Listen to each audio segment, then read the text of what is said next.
en esta mañana vamos a compartir una enseñanza titulada ¿Dónde está el hacha?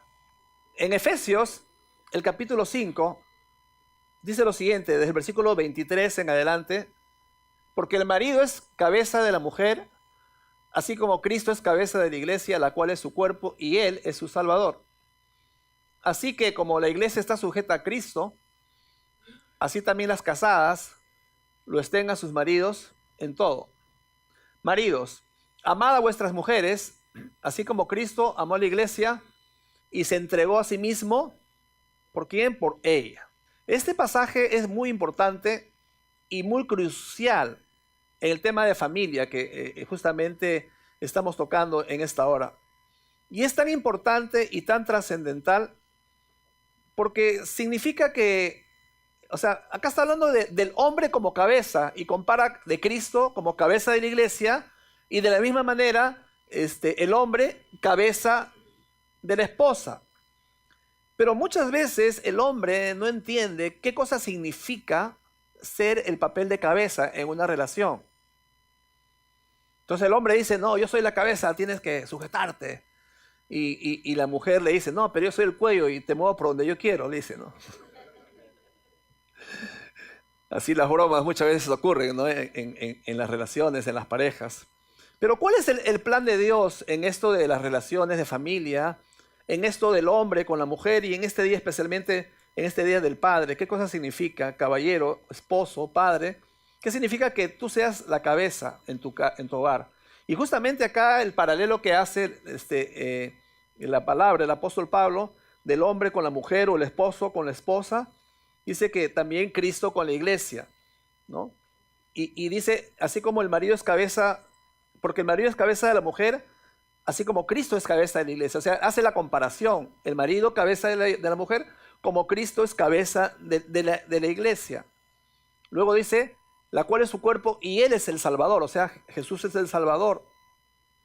Así que como la iglesia está sujeta a Cristo, así también las casadas lo estén a sus maridos en todos. Y luego, maridos, amad a vuestras mujeres, así como Cristo amó a la iglesia y se entregó a sí mismo por ella. O sea, acá hace un paralelo bien interesante y nos da pautas básicas de cómo tenemos que conducirnos en nuestras relaciones entre esposo y esposa. La unidad familiar no puede ser restaurada hasta que el hombre sea restaurado. Y el hombre nunca va a poder ser restaurado hasta que Jesús sea el Señor de su vida. Porque cuando Jesús es el Señor de la vida y cuando un hombre se hace creyente, cristiano, entonces recién tiene la capacidad de comenzar a entender el propósito de Dios en la relación matrimonial. Muchas veces no hay esa facilidad de saber cómo relacionarse el esposo con la esposa o viceversa. Pero acá la palabra nos está dando luces de cómo tiene que ser la relación. Caballero, ¿quieres saber cómo comportarte en tu relación? Fíjate en Cristo. Mujer, ¿quieres saber cómo comportarte en la relación? Fíjate en la iglesia. De la manera como Cristo para la iglesia, así el hombre para con la mujer, el esposo con la esposa. De la manera como la iglesia es para con Cristo, de la misma manera la mujer para con el hombre. Amén. Porque la Biblia está poniendo los paralelos y las comparaciones de qué cosa tenemos que hacer en la relación para que ésta funcione. Muchos cristianos conocen a Jesús como su Salvador, pero no lo conocen como Señor, Padre, que estás acá presente. Si tú has hecho a Jesús, si tú has recibido a Cristo, a Jesús como tu Salvador, si tú eres un cristiano, Jesús está en tu corazón, pero una cosa es que recibas a Jesús en tu corazón, que sea tu Salvador, y otra cosa es que Él sea tu Señor. Que Él sea tu Señor es totalmente diferente, porque que Él sea el Señor significa que Él es tu amo, que Él es tu dueño, y que tú tienes que someterte totalmente a tu Dios, a tu Señor. El concepto de Señor antiguamente era muy fácil de entender, porque había el concepto de lo que es esclavo. Entonces, un esclavo le decía a su Señor, le decía Señor, le decía amo, un dueño absoluto y total. El esclavo no tenía prerrogativas. El esclavo no tenía capacidad de decisión. El esclavo no tenía libre albedrío. El esclavo no podía decidir por sí mismo. Estaba en total merced de su Señor, de su amo. Cuando yo digo Jesús es mi Salvador, esa es una cosa y es fácil. Pero el siguiente punto que tú, caballero, tienes que lograr hacer es que pase de que sea tu salvador a que se convierta en tu Señor, en tu amo, y es otra cosa. Como decía mi mami, harina de otro costal. ¿Por qué es más difícil? ¿Por qué es más complicado? Ahora, si tú le dices a Él Señor, significa que Él, Jesús, es tu amo. Jesús es tu amo. Significa que tú estás a total merced de Él. Significa que de verdad Él decide 100%, o mejor dicho, antes que decidas 100% las cosas, lo buscas a Él, lo haces, o te mandas por tu cuenta y haces las cosas.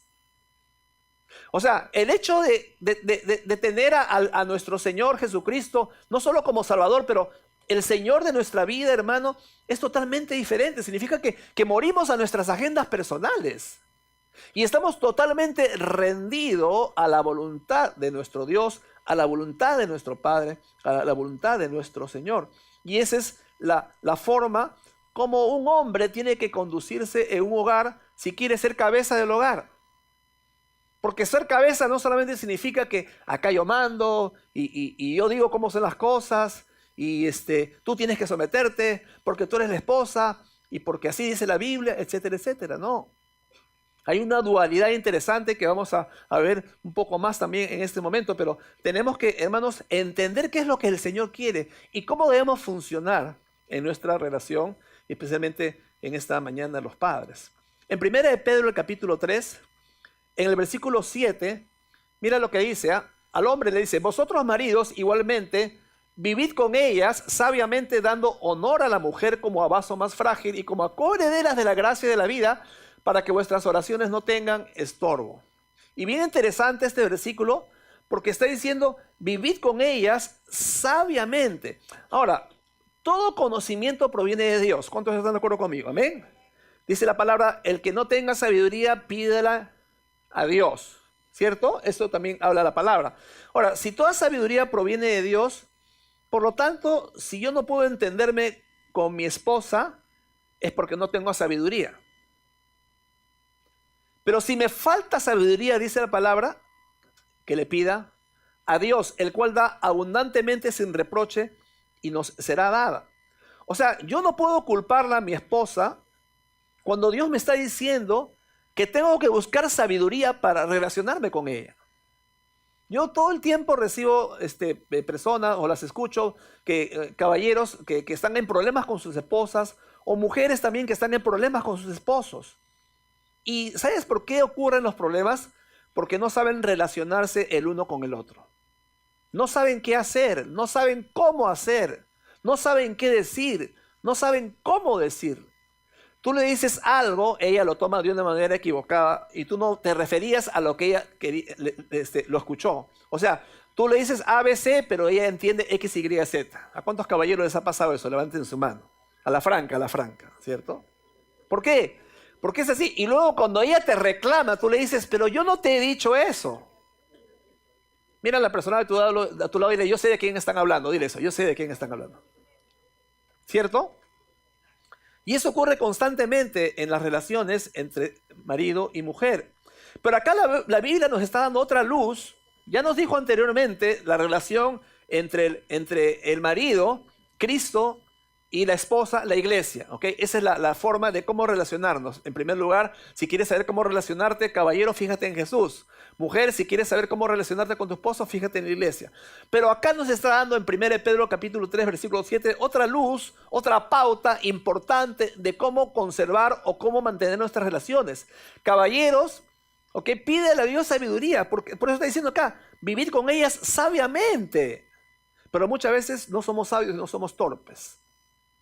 Somos medio brutos los caballeros. Nos falta sabiduría. Y a veces en esa falta de sabiduría continúa diciendo, mira la palabra, ponme el versículo por favor, Gaby. Mira, dice, igualmente viví con ellas sabiamente, luego dice, dando honor a la mujer como a vaso, ¿qué cosa? Más frágil. No significa algo inservible. Dice vaso más frágil. No dice que sea inferior. Vaso más frágil. Y si no entendemos qué cosa significa vaso más frágil, entonces no vamos a tener la sabiduría que se requiere para relacionarnos con la mujer que tenemos al lado de repente o con nuestra esposa si no está acá. O tú soltero también, el día que te cases y tengas una esposa, no vas a saber cómo relacionarte. Acá la Biblia está hablando de que necesitas sabiduría de Dios para saber relacionarte con ella. Y luego está diciendo que le des honor como a vaso más frágil. Los hombres, yo he escuchado varias veces esta analogía, podríamos decir de cierta forma, en la que se dice que los hombres son como los vasos de plástico, de uso diario. Tú lavas los platos de plástico, los sobas, los refriegas, si hay una mancha, le das duro, pa, y lo enjuagas bien y lo tiras por allá. Si se cae al suelo, rebota, ¿verdad? Y no pasa nada. Así somos los hombres. Y lo lavas y de repente lo dejas en el escurridor y pueden pasar las horas o los días y no pasa nada. Pero la palabra dice que la mujer es el vaso frágil, como la vajilla china. Yo no sé si ustedes han visto alguna vez una vajilla china así en vivo y en directo. Es de lo más delicado, es de lo más hermoso, de lo más fino, con unos acabados así, algunas en oro y un montón de cosas, dibujos así muy preciosos que hay, muy delicado, parece que se va a romper en tu mano. O sea, si tú lo lavas con mucha fuerza, lo refieres, se te rompe en la mano. Y la Biblia dice que ese es el vaso frágil que es una mujer. Y la Biblia dice, caballero, que necesitas sabiduría de Dios para saber cómo tratar a esa vajilla para que no se te rompa en la mano. Y hay muchas relaciones que se están rompiendo. ¿Por qué? Porque el hombre cuando pone a la mujer en su mano la rompe, la quiebra. Porque no tenemos sabiduría, caballeros, de parte de Dios para tratarla como ella merece ser tratada. Y como coheredera de la gracia de la vida, para que vuestras oraciones no tengan estorbo. Hay muchos hombres cuyas oraciones no son respondidas. ¿Sabes por qué? Porque tú estás tratando a tu esposa como un vaso, como un plato de plástico. Hola. En vez de tratarla como una vajilla china, fina, finísima, tú piensas que ella es como un vaso de plástico. Hay muchos caballeros que piensan que su esposa es como uno. Muy equivocado. Si no tenemos esa sabiduría de parte de Dios, hermanos, nos estamos metiendo en problemas. Entonces, la vajilla china yo no puedo lavarla como el vaso de plástico que la dejo ahí, y si se cae al piso no importa, y la recojo nuevamente, la lavo nuevamente, la tiro nuevamente, se cae otra vez y no le pasa nada. La vajilla china es muy delicada, tengo que lavarla muy despacio, con mucho cuidado, luego enjuagarla, luego secarla bien y luego guardarla. ¿Ok? No guardes a tu esposa, no me refiero a esa parte, ¿ok? No me refería a esa.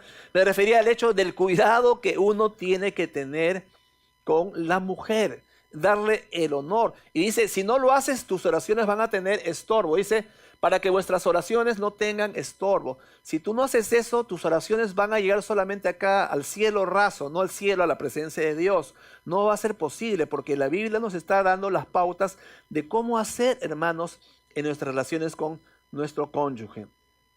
Entonces, cuando nosotros también he visto bastante eso, si el esposo trata a su esposa con desprecio o la ridiculiza o no la trata con honor como la Biblia dice, los hijos harán lo mismo.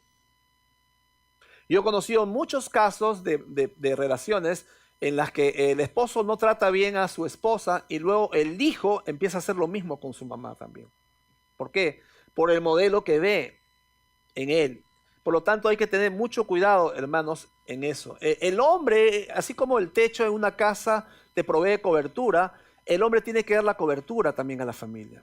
Cuando tú estás acá, por ejemplo, por más que afuera haya frío, por más que afuera esté lloviendo, o en otras latitudes de repente esté nevando, granizando, lo que sea, siempre un techo te da cobertura, ¿ok? Te da calor, te da protección. Esa es la cobertura que un hombre también tiene que traer para su familia. O sea, Dios debe ser la cobertura, el techo de un hombre, y a su vez el hombre tiene que ser la cobertura espiritual de la mujer y de los hijos. Porque si no, hermanos, lo que va a pasar es que se están dando las condiciones para que el enemigo destruya la vida, destruya la familia, destruya el hogar. Hay muchos hogares que están destruidos Muchos hogares que no encuentran el propósito de Dios para sus vidas y viven relaciones mediocres, viven relaciones insatisfechas, viven relaciones todo el tiempo en pleitos, en broncas, todo el tiempo en conflictos. ¿Por qué? Porque no tienen en cuenta los principios que la Biblia menciona que debemos tener como esposo y esposa. Entonces, el hombre protege, amén, así como el techo te protege, el hombre también es la cobertura en la relación entre esposo y esposa y para la familia. Pero también, ojo, el techo puede soportar la lluvia, el viento o diferentes cosas, ¿ok? Pero hay algo importante que son las vigas. Las vigas son las que atraviesan de extremo a extremo la cobertura o el techo, de tal forma que ese techo pueda mantenerse firme. O sea, la capacidad de un esposo para cubrir su casa va a colapsar cuando su esposa rehúsa ayudarlo. Hay muchas mujeres que todo el tiempo están criticando al esposo. Hay muchas mujeres que todo el tiempo están chancándolo, lo están ahí ridiculizando, están poniéndolo en ridículo, no están honrándolo ni sometiéndose a la autoridad que Dios les dio a ellos. Y entonces eso al final es como que esas vigas que deben soportar el techo no están. Lo que va a pasar es que eventualmente ese techo va a vencer y se va a venir abajo. O sea, en resumen, hermanos, para redondear el concepto, el esposo cumple una función y la esposa cumple otra función. ¿Estamos de acuerdo? O sea, la esposa no debe cumplir la función del esposo, pero tampoco el esposo la función de la esposa. Amén. Y si la mujer, según la palabra, es la ayuda idónea, y si el hombre es el techo, la cobertura, la mujer se convierte en esas vías que atraviesan de extremo a extremo ese techo para que no colapse. Pero si todo el tiempo la mujer está con la crítica, con la humillación, con otras cosas, entonces eso va a llegar un momento en que ese techo también va a colapsar.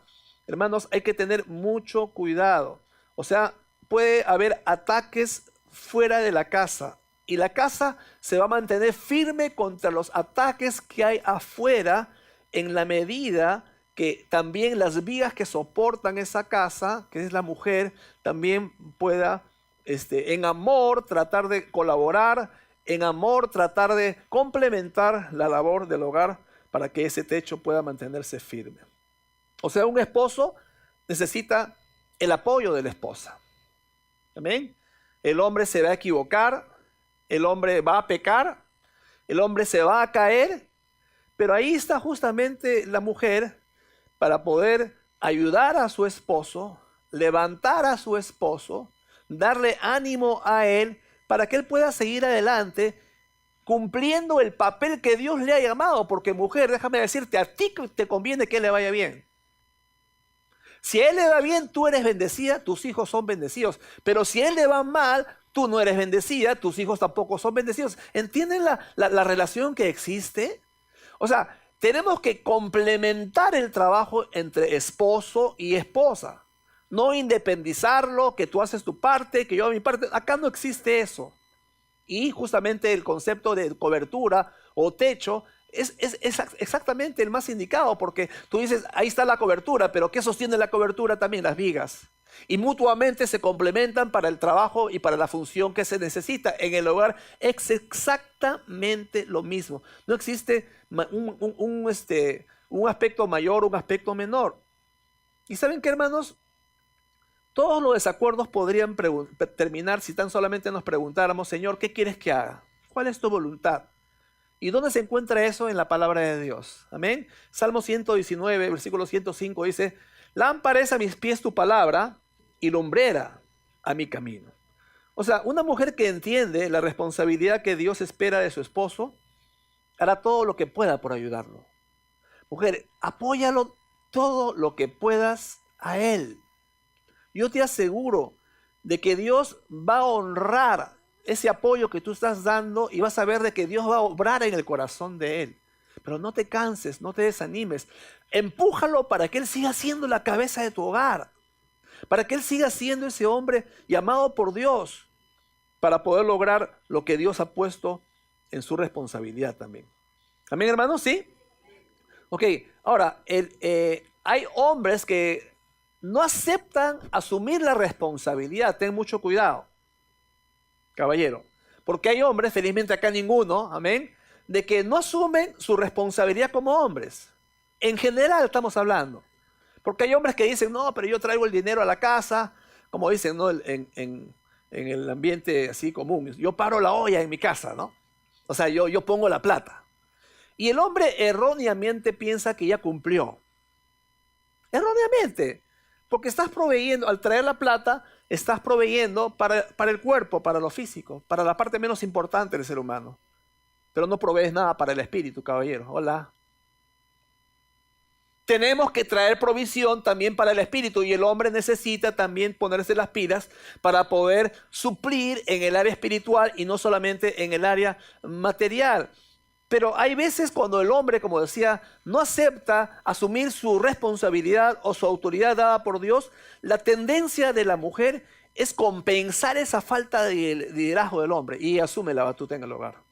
Asume la batuta con los hijos, les lee la palabra, ella ora con ellos, él está mirando la televisión, leyendo el periódico, ora de repente ahí en la televisión jugando ahí su PlayStation o lo que sea, ¿verdad?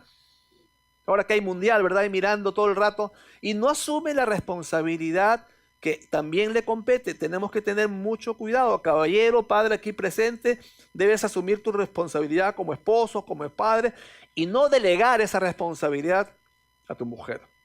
Y eso es lo que está pasando en este tiempo, hermano.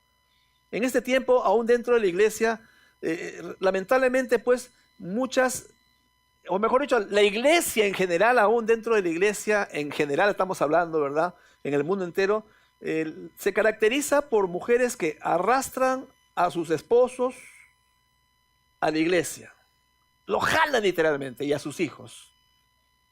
Y ahí, vamos a la iglesia, no, que estoy cansado, vamos a la iglesia, están ahí. Y la mujer tiene que rogarle prácticamente para que él venga a la iglesia, cuando caballero debe ser tu responsabilidad. Tú tienes que tener la iniciativa. Tú tienes que tener el liderazgo. O sea, parte del liderazgo también implica tú como hombre de Dios, como cristiano, asumir tu responsabilidad espiritual con tu familia. Familia, domingo, vamos a la iglesia a las 7 de la mañana, te levantas, tomas tu desayuno con tu familia, se bañan, se cambian, llegan acá temprano para alabar a Dios, para glorificar su nombre. Esa es la forma en que un hombre debe conducirse en un hogar, hermanos. ¿Qué es lo que está pasando? La mujer, como digo, arrastra a los hijos a la iglesia, el esposo, no, mujer, anda tú, yo me quedo en casa, estoy ocupado, estoy cansado, etcétera, etcétera. Y entonces la iglesia no avanza. La iglesia no avanza, ¿sabes por qué? Porque no hay hombres que asumen su responsabilidad. Porque la labor no es solamente mía. ¿Amén? ¿Estamos de acuerdo? ¿Cuántos saben que la labor no es solamente mía? Las mujeres nomás dijeron amén, los hombres no dijeron amén. ¿Te das cuenta? Por eso la iglesia muchas veces está como está. Porque las mujeres dicen amén y los hombres no dicen amén. Mira al hombre a tu lado y dile, te dije que iban a hablar de ti, dile eso. ¿Cuál es el problema? No hay cabeza. Segunda de Reyes 6. Cierto día el grupo de profetas fue a ver a Eliseo para decirle, como puedes ver, este lugar donde nos reunimos contigo es demasiado pequeño. Bajemos al río Jordán donde hay bastantes troncos. Allí podemos construir un lugar para reunirnos. Me parece bien, les dijo Eliseo, vayan. Por favor, ven con nosotros, le dijo uno de ellos. Está bien, iré, contestó él. Entonces Eliseo fue con ellos. Una vez que llegaron al Jordán, comenzaron a talar árboles. Pero mientras uno de ellos cortaba un árbol, la cabeza de su hacha cayó al río. ¡Ay, Señor!, gritó. Era una hacha prestada. ¿Dónde cayó?, preguntó el hombre de Dios. Cuando le mostró el lugar, Eliseo cortó un palo y lo tiró al agua en ese mismo sitio. Entonces la cabeza del hacha salió a flote. Agárrala, le dijo Eliseo. Y el hombre extendió la mano y la tomó. Quiero resaltar el versículo 5 que dice ahí. Pero mientras uno de ellos cortaba un árbol, la cabeza de su hacha cayó al río. Los hombres están construyendo un lugar para la casa de Dios. Era muy pequeño el lugar, habían crecido bastante, estaban ampliando sus paredes, estaban ampliando todas sus estructuras para que haya más capacidad. Y la Biblia dice que mientras un hombre estaba cortando un árbol, ¿verdad? Estaba talando el árbol, estaba cortando con su hacha. La cabeza del hacha cayó al río, quedando solamente con el mango. ¿Y saben qué, hermanos? Así como el mango del hacha, sin hacha, porque una cosa es el mango y otra cosa es el hacha en sí, ¿cierto? Por eso el título de la enseñanza estábamos diciendo, ¿dónde está el hacha?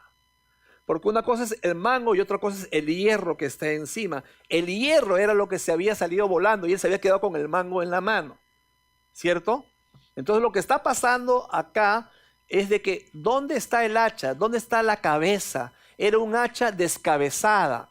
Y lamentablemente en este tiempo también muchas familias están descabezadas porque el hombre no asume su responsabilidad como líder de un hogar. Y ese hierro, esa cabeza se hundió en el río y los hombres se hunden porque se deprimen, porque no encuentran trabajo, porque no les va bien en sus negocios, porque no les va bien en las cosas que hacen y empieza a deprimirse, empieza a desesperarse en una apatía, en una frustración, en una desesperación. ¿Y qué es lo que pasó? ¿Dónde está el hacha? Mira a la persona, tú le dices, ¿dónde está el hacha? Dile, ¿dónde está el hacha? Hermanos, esa es una realidad muchas veces. Ahora yo les pregunto, ¿cuánto tiempo tomaría cortar un árbol con el mango del hacha? Por favor. ¿Alguno me puede decir cuánto tiempo? En principio, ¿es posible cortar un árbol con el mango del hacha? Y eso es lo que está pasando, porque dejan a las mujeres solas. Entonces el hacha, la cabeza del hacha, el hierro está en el fondo, está durmiendo, está distraído, está en otros afanes, en otras cosas haciendo, con otras distracciones, pensando en algo diferente. Y su casa está gobernada por el mango solamente. Y el mango no está llamada a cortar el árbol, porque si iba a cortar el árbol, ¿para qué? Para construir la casa. Pero es imposible construir la casa con el mango del hacha. Necesito yo la cabeza del hacha. Caballero, tú eres necesario que asumas tu responsabilidad. El padre, el hombre, el esposo, es necesario, es fundamental, hermanos. La iglesia está débil el día de hoy porque tratamos de construir la iglesia con el mango del hacha. Porque hay muchas mujeres que dicen amén, pero hombres no. Y lo que está pasando en la iglesia también, hermanos, que al no asumir el hombre su responsabilidad en su casa, tampoco asumirla en la iglesia, entonces esa iglesia crece con mujeres y nos convertimos en la iglesia de las Amazonas. Y amén por las mujeres. Las mujeres dan espiritualidad, pero solo los hombres dan fortaleza. Y es necesario la espiritualidad, pero también la fortaleza que viene del hombre. ¿Entienden el complemento? Hombre y mujer, esposo y esposa, marido y mujer. Caballero, padre acá presente, en este día del padre, enséñale a tus hijos, hombres, varones, desde pequeños, a que asuman responsabilidades en la vida. Porque ellos van a crecer firmes, van a crecer seguros cuando tú les enseñas estas cosas. O sea, la cabeza del hacha representa la parte masculina, el hombre. Y el mango del hacha representa la parte femenina, la mujer. La cabeza del hacha hundida impedía que el hombre pueda subir a flote para lograr todas las cosas que estaba destinado a hacer. Sobre todo, como estábamos diciendo, la construcción de su vida, la construcción de su familia, el levantamiento de la obra de Dios, de la iglesia, etcétera, etcétera. Y luego Eliseo dice, ¿dónde cayó? Le dijo al hombre, porque Eliseo no estaba ahí.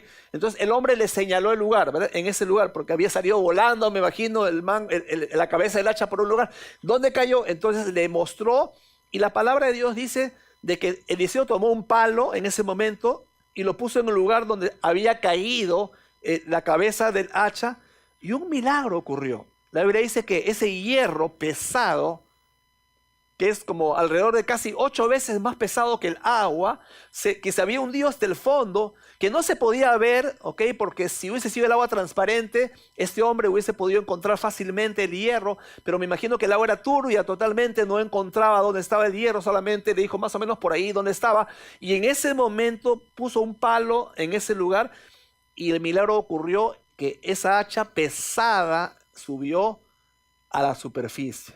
Como si le hubiesen puesto ahí unos globos o un motor para que suba hasta la superficie, pero no era así. Era el milagro de Dios, hermanos. O sea, la cabeza del hacha subió a la superficie. O sea, cuando el hombre sube a la superficie, los problemas desaparecen. Mientras el hombre está en el fondo del río, hay muchos problemas. Pero cuando la cabeza sube a la superficie, significa que el trabajo puede continuar. Significa que la labor puede continuar. Significa que la construcción se puede seguir dando. ¿Por qué? Porque la cabeza del hacha ha subido a la superficie. Caballero, tienes que subir a la superficie. Tienes que subir a la superficie y dejar de estar en el fondo del río durmiendo el sueño de los justos, que estás deprimido, que estás cansado, yo no sé, pero es nuestra responsabilidad, caballeros, asumir el rol que Dios nos ha dado. Ahora, ¿cómo logramos que los hombres suben a la superficie?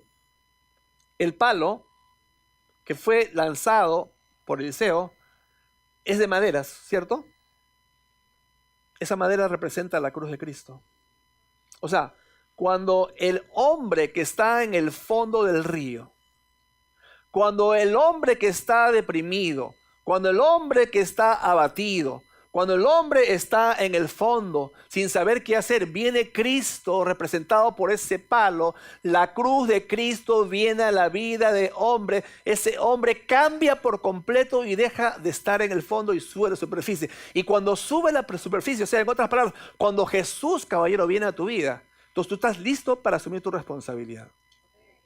O sea, en otras palabras, sin Jesús en tu vida no puedes construir tu casa. No lo puedes hacer y la vida lo muestra. En el pasaje que vimos al comienzo, amén, de Efesios capítulo 5, que el hombre es la cabeza y la mujer es el cuerpo, Cristo y la iglesia exactamente. Y acá lo estamos viendo en este paralelo de el hacha o sin cabeza del hacha que estaba en el fondo del río. Y cuando le lanzan el palo simbolizando la cruz de Jesucristo, o sea, cuando tú, caballero, vienes a Cristo, nos puedes subir a la superficie. Y estás recién en capacidad de seguir en la construcción que Dios tiene para tu vida. Entonces, hermanos, necesitamos por eso nosotros venir a Jesucristo. Venir a Jesucristo. Cuando tú vienes a Cristo, el hogar cambia. Pero como dije hace un momento, no tener a Cristo como tu Salvador, pero como tu Señor. Caballero, ten la disposición de buscar a tu Dios, a tu Señor. Levántate a orar, levántate a buscar de Dios. Y tú vas a ver cómo ese hogar empieza a cambiar. Pero pastor, usted no conoce a mi esposa, bien fundida. Ok, puede ser. Pero eso no es el punto. La pregunta es, ¿vas a seguir en el fondo del río? Si tienes a Cristo. Permite que Cristo te eleve a la superficie para que el trabajo se siga continuando, hermanos. O sea, el techo y las paredes de un edificio van a colapsar. ¿Sabes cuándo? Cuando no hay fundamento. El fundamento es muy importante. Los miembros de la iglesia van a colapsar bajo el peso del ministerio sin hombres. De verdad se los digo. A mí me encanta verlos a ustedes, los hombres que están acá presentes, de verdad. Y yo los animo para que no solamente vengan a la iglesia, pero también que vengan al discipulado. Vayan a los grupos de hogar. Ustedes, caballeros, ustedes, sí. Ustedes que me están mirando y que me están escuchando. Ustedes. Ustedes que son miembros de nuestra iglesia, que han sido bautizados. Ustedes que están acá viniendo y que quieren realmente avanzar, por eso están acá, pero den un paso más. Vengan al discipulado, vayan a los grupos de hogar y ustedes como hombres tienen que dar el ejemplo, tienen que dar el modelo. No esperen que su mujer haga la iniciativa, porque nosotros somos la cabeza, así como el hacha no puede estar en el fondo, tenemos que subir. Entonces, mira lo que dice el Salmo 11.3. Me encanta este versículo. Si fueren destruidos los fundamentos, ¿qué ha de hacer el justo? Si no hay fundamento, si no hay roca, ¿cuántos saben que Jesús es la roca? Amén. Si no hay fundamento, si no hay roca en la vida, entonces, hermanos, no vas a tener lo que necesitas para soportar el peso de una casa. Es muy pesada la labor. Los materiales son muy pesados. Va a hundirse todo el hogar, toda la casa, si Cristo no lo tenemos como fundamento. Amén. Para terminar, Deuteronomio 6, versículo del 6 al 9. Dice lo siguiente: debes comprometerte con todo tu ser a cumplir cada uno de estos mandatos que hoy te entrego. Repíteselos a tus hijos una y otra vez. Habla de ellos en tus conversaciones, cuando estés en tu casa y cuando vayas por el camino, cuando te acuestes y cuando te levantes. Átalos a tus manos y llévalos sobre la frente como un recordatorio. Escríbelos en los marcos de la entrada de tu casa y sobre las puertas de la ciudad. Caballero, está diciendo para nosotros los hombres, tienes que comprometerte con todo tu ser a cumplir cada uno de estos mandatos que yo te estoy dando. O sea, en otras palabras, hermanos, dice, en otra versión dice, estas palabras estarán sobre tu corazón primero. Y luego continúa, repíteselos a tus hijos una y otra vez. ¿Eso qué significa? No te canses de enseñarles. Padre acá presente, no te canses de enseñarles los principios que estamos estudiando y que la palabra está indicando que debemos tener. No te canses de hacerlo. Hay muchos hombres que dicen, no, pero ya le hablé 2 veces y no escucha. ¿Quién dice que 2 veces es suficiente? ¿Quién dice que 3 veces es suficiente? Pastor, ¿cuántas veces es suficiente? Sabe que no hay número, un límite de veces. Tú enséñale y no te canses de enseñarle todos los días en la mañana o en la noche. Y acá inclusive está diciendo la forma, habla de ellas en tus conversaciones. Dice, ojo, mira, cuando estés en tu casa y cuando vayas por el camino y cuando te acuestes y cuando te levantes. Amén. O sea, cuando estés caminando, cuando estés yendo al trabajo, cuando estés en tu casa, en el camino, cuando estés en el micro, en el taxi, en todo momento. Y luego continúa diciéndolo, átalo en tus manos. O sea, acá tengo un pedazo, versículos de la Biblia atados en tu mano. ¿Para qué? Para que todo el día los puedas mirar. Llévalos sobre la frente como un recordatorio. No sé qué sería llevar un pedazo de Biblia acá, unos versículos atados en tu frente. No sé cómo se vería. De repente inmediatamente vendría el canal N, de repente a mirarte. Acá hay un hombre con versículos bíblicos en su frente. Escríbelos en los marcos de la entrada de tu casa y sobre las puertas de la ciudad. O sea, ¿qué cosa de entender esto, hermanos? Está indicando acá de que tenemos que estar zambuidos, imbuidos totalmente en la palabra. ¿Por qué? Y acá lo dice. ¿Sabes por qué? Con eso termino. Es muy fácil que nos distraigamos. Por eso dice, al levantarte, al acostarte, mientras estés trabajando, en el camino, en tu frente, en tu brazo, en el marco de la puerta de tu casa, en la puerta de la ciudad. ¿Por qué? Porque rápidamente nos distraemos. Rápidamente miramos a otros lados.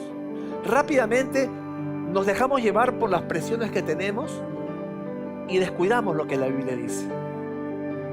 Por eso la palabra está diciendo, estas palabras primero tenlas guardadas, atesoradas en tu corazón. Cuando las tengas atesoradas en tu corazón, entonces luego en ese momento tú tienes la capacidad de poder enseñarle a tus hijos, compartir con ellos todo el tiempo. Y en el largo plazo, tú ves el fruto de lo que has sembrado. Hermano querido, con eso termino. Los hijos no son fáciles de criarlos. Hay muchos inconvenientes. Hay muchas cosas que uno tiene que lograr. Los hijos hay veces te hacen llorar. Hay veces te hacen reír. Los hijos hay veces te sacan de quicio. Los hijos hay veces te hacen tener pena. Te crean desilusión. Generan angustia y una serie de sentimientos que es natural en nosotros como padres. Pero algo sí que no falla, y quiero con esto concluir, es lo siguiente. Padre que estás acá presente, graba estas palabras que te voy a decir. Y ustedes que están mirando por internet también, graben estas palabras. De acá a 5 años, de acá a 10 años, de acá a 15 años, tú vas a voltear en el tiempo y tú vas a ver y vas a concluir, valió la pena criar a mis hijos en los caminos de Dios. valió la pena, valió la pena. ¿Y sabes qué vas a hacer? Levantar tu mano. Gracias, Señor. Gracias porque has guardado a mis hijos. Gracias porque has sido fiel con ellos. Gracias porque nunca los has dejado. Gracias porque todo el tiempo has estado con ellos. Gracias, Señor, porque a pesar de los errores, a pesar de las fallas, a pesar de las angustias, mis hijos están en tus caminos. Mis hijos siguen fieles. Hermano, ¿por qué? Porque estas palabras que te mando yo, guárdalas en tu corazón, dice la palabra, y repíteselas a tus hijos al salir en el campo, en la ciudad, en todo momento. Átalas a tu cuello, sobre tu frente. Camina todo el tiempo, mañana, tarde y noche, sobre tu frente como un recordatorio, en los marcos de la entrada de tu casa, sobre las puertas de la ciudad. ¿Por qué? Porque acá no hay magia. Acá hay tesón, acá hay trabajo, acá hay sacrificio que en el largo plazo tú lo disfrutas. Por la gracia de Dios. Yo le he dicho la semana pasada, no sé qué sería de mis hijas si no fuese sido por el Señor. Pero no hay magia. Había trabajo. Yo sé que muchos de ustedes como padres están haciendo su chamba, están haciendo su trabajo. Hay algunos que están un poquito flojos. A eso los exhorto. Pónganse las pilas. Pónganse las pilas. Nadie lo va a hacer por ti. Tu profesor del colegio, los profesores de tus hijos no lo van a hacer por ti. La directora de la escuela no lo va a hacer por ti. El presidente de la APAFA no lo va a hacer por ti. La maestra de escuela dominical no lo va a hacer por ti. Ni siquiera yo como tu pastor no lo puedo hacer. No es que no quiera, no lo puedo hacer por ti. Por eso que Dios ordena a los padres. ¿Vas a ser ese padre? ¿Vas a ser esa cabeza? ¿Vas a ser ese jefe de tu hogar? Para que en el largo plazo, cuando pasen 15 años que lo has hecho, tengas tus hijos ya de repente casados, hasta tengas nietos abrazando. Tú vas a decir, valió la pena. Gracias, Señor. Muchas gracias. Y luego ellos harán lo mismo. Y luego tus nietos harán lo mismo. Y así es como la palabra se transmite de generación en generación. Y siguen las generaciones. Y la Biblia dice 1000 generaciones benditas. No por magia. No porque vienes al frente, alguien te pone la mano y eres bendecido. No es así. Es sacrificio, esfuerzo, tesón, lucha, poniendo al Señor en primer lugar. No solamente mi Salvador, pero el Señor de mi vida. Amén, hermanos. ¿Sí? ¿Cuántos han recibido la palabra? Denle un aplauso al Señor. Amén, gloria al Señor. Vamos a ponernos de pie, por favor. Gloria a Dios. Inclinen su rostro, por favor, cierren sus ojos. Gracias, Señor, por tu palabra. Gracias, Señor, por tu bondad. Gracias, Señor, porque tú eres tan bueno, Señor, con nosotros. Gracias, Señor, porque tú eres un Dios, Padre Santo, que lleno de misericordia, lleno de bondad, Señor. Gracias porque tú eres el modelo de Padre, Señor. Ahora festejamos el Día del Padre, Señor. Pero tú eres nuestro Padre. Por lo tanto, feliz día también a ti, papá. A ti, Señor, a ti, Dios. Te bendecimos en esta mañana, Señor. Te damos gracias. Tu palabra, Señor, es una lámpara a nuestros pies. Es una guía, una luz en nuestro camino, Señor. En este camino oscurecido, en este camino incierto, la luz de tu palabra, Señor, nos da tanta claridad. La luz de tu palabra, Señor, nos quita toda inseguridad de dónde pisar, Señor. Porque en ti podemos pisar seguro, andar seguro, vivir seguro, Señor. Tú quitas toda incertidumbre de la vida de las personas, Señor. En esta hora venimos ante ti, Señor. Te damos gracias, Señor. Muchas gracias, Padre. Gracias, Señor.